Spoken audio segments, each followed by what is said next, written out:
آج اس دنیا کے اندر آپ کہیں ملازمت کرتے ہیں، 8 گھنٹے کی ڈیوٹی دینا ہوتی ہے، تو ان 8 گھنٹوں کے اندر آپ کا مالک آپ کو بلائے، صرف 8 گھنٹوں میں ایک عارضی ملک آپ کے اوپر رکھتا ہے، تو آپ دوڑ کے جاتے ہیں کہ نہیں جاتے؟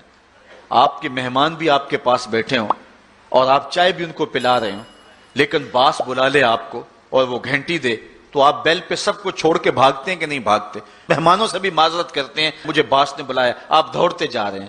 یار ایک دنیا کا باس بلائے تو مہمانوں کو چھوڑ کے، چائے کو چھوڑ کے، مرغن غذاؤں کو چھوڑ کے، سب کو چھوڑ کے بھاگ جاتے ہیں، اور رب کا نمائندہ پکارے حی علی الصلاۃ اور حی علی الفلاح، جو بندہ اس کے حضور نہ جائے کتنا بڑا بد نصیب ہے، کتنی بد نصیبیاں اس کا مقدر ہیں کہ جو اس کے حضور۔ لیکن یہ اللہ تعالیٰ جل شانہ کی رحمت کی عمومیت ہے۔ اگر آج 8 گھنٹے کے لیے آپ کہیں ڈیوٹی کرتے ہیں، وہ آپ کو آواز دے اور آپ نہ جائیں تو وہ آپ کی نوکری ختم کر دے گا، آپ کو سخت سرزنش اسی وقت کرے گا یا پھر آپ کو فارغ کر دے گا۔ لیکن اللہ تعالیٰ جل شانہ اس کی نافرمانی پہ نافرمانی کرتے رہیں، کبھی اس نے رزق کے دروازے بند نہیں کیے، بلکہ جو نہیں مانتے ان کو اور زیادہ دے رہا ہے، چونکہ ان کا حصہ صرف دنیا پہ ہی ہے نا، آخرت میں تو حصہ ہی کوئی نہیں ہے۔ بلکہ فرمایا اگر مسلمانوں کی دل جوئی کا لحاظ نہ ہو تو میں کافروں کے گھروں کی سیڑھیاں بھی سونے اور چاندی کی بنا دوں، چونکہ انہوں نے دنیا کو دیکھا ہے، آخرت ابھی دیکھی نہیں ہے، ورنہ جو ان کے لیے آخرت میں رکھا گیا ہے دنیا کی کوئی شے ان کے نزدیک حیثیت ہی نہ رکھے۔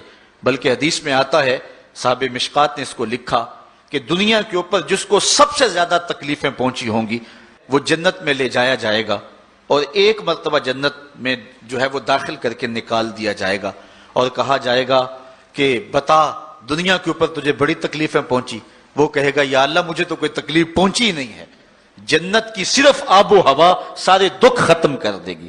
اور جس نے تخت و تاج پہ بیٹھ کے بھی زندگی ساری گزاری ہو، حدیث میں آتا ہے اس کو جہنم میں ایک ڈبکی لگائی جائے گی، اور پھر اس کو کہا جائے گا بتا تو دنیا کے اوپر کوئی راحت پائی ہے؟ وہ کہے گا مالک دنیا کے اوپر میں نے کوئی سکھ دیکھا ہی نہیں ہے۔ ایک غوطہ جہنم کے اندر دیا جائے گا، دنیا کے سارے سکھ ہی بھول جائے گا کہ میں وہاں بادشاہ ہوا کرتا تھا، میں وہاں حکمران ہوا کرتا تھا، پوری دنیا کو میں نے جو ہے وہ ریوڑ کی طرح ہانکا تھا اور انسانیت کا قتل کیا تھا، میری رونت اور میرا تکبر دنیا کو جھکا دیتا تھا۔ اس کو کوئی شے اور اپنی کوئی آکڑ اور کوئی بات یاد نہیں رہے گی، صرف ایک ڈبکی کی بات ہے۔ اور جس نے دکھ پہ دکھ کاٹے، غربت، تنہائی، دکھ، اذیت، مصائب، آلام، مشکلات، لیکن ایک بار جنت سے گزار کر کے جنت کی صرف آب و ہوا ہی سنگھائی جائے گی، تو اس کو کہا جائے گا بتا دنیا کے اوپر تجھے کوئی دکھ پہنچا؟ وہ کہے گا میرے رب دنیا پہ مجھے کوئی دکھ نہیں پہنچا۔ اب بتائیے کہ اللہ کے حضور ہم حاضر ہوں یا کہ دنیا کوئی منشا و مقصود بنا لیں؟ ہماری زندگی کی ڈگر کیا ہونی چاہیے؟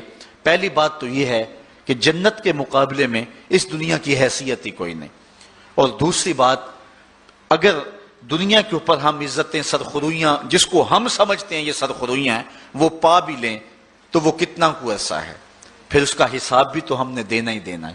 اس لیے ہم دیکھ لیں جتنا برداشت کرتے ہیں اس کے مطابق جو ہے وہ ہم چلیں۔ ایک بادشاہ تھا، وہ پھولوں کی سیج پہ سویا کرتا تھا، خادمہ اس کے لیے پھولوں کی سیج بچھایا کرتی تھی، مدت گزر گئی، پھولوں کی سیج پہ سونے کا عادی تھا۔ ایک دن خادمہ نے سوچا، لونڈی نے سوچا روزانہ بادشاہ اس سیج پہ سوتا ہے، پتہ نہیں کیا لطف ہوگا۔ اس سیج کا لطف اٹھانے کے لیے وہ بھی لیٹ گئی۔ سیج تیار کرنے کے بعد ایک لمحے کے لیے کمر سیدھی کی تو سارے دن کی تھکی ہوئی تھی، آنکھ لگ گئی۔ بادشاہ وقت پر اپنے اس خاص کمرے میں داخل ہوا تو ایک لونڈی کو پھولوں کی سیج پہ سویا ہوا دیکھا تو غیرت سے جل بن کے کباب ہو گیا۔ ایک لونڈی کی یہ اوقات کہ بادشاہ کی سیج پہ سوئے؟ اس نے جلاد کو بلایا، کہا اس کو الٹا لٹکاؤ اور اتنا مارو کہ اس کی جان نکل جائے، تاکہ باقی خدام کو پتا چل جائے کہ بادشاہوں کی سیجیں، ان کے بستر، ان کے گھر کتنے مقدس ہوا کرتے ہیں۔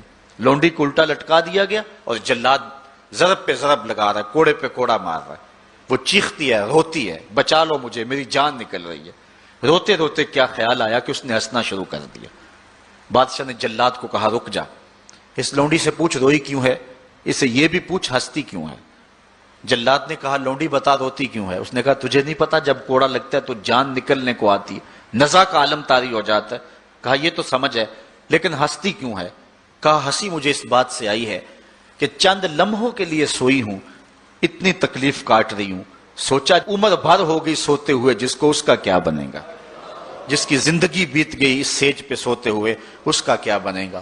صاحبو، یہ دنیا پھولوں کی سیج نہ بنائیں، اس دنیا کو اللہ کی عبادت کے لیے گزاریں، ذکر فکر میں گزاریں، سحری کے وقت اٹھ کے مصلی پہ کھڑا ہو کے رونا سیکھیں، اللہ کے حضور آئیں، رزق کی تلاش میں رازق کو بھول نہ جائیں۔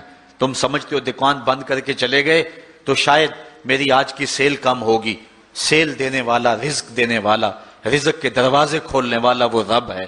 جاؤ اس کے حضور جاؤ اور جا کے اس سے مانگو، مالک، رزق کا مالک بھی تو ہے، تیرے ہاتھ میں سارے خزانے ہیں، میری مدد فرما۔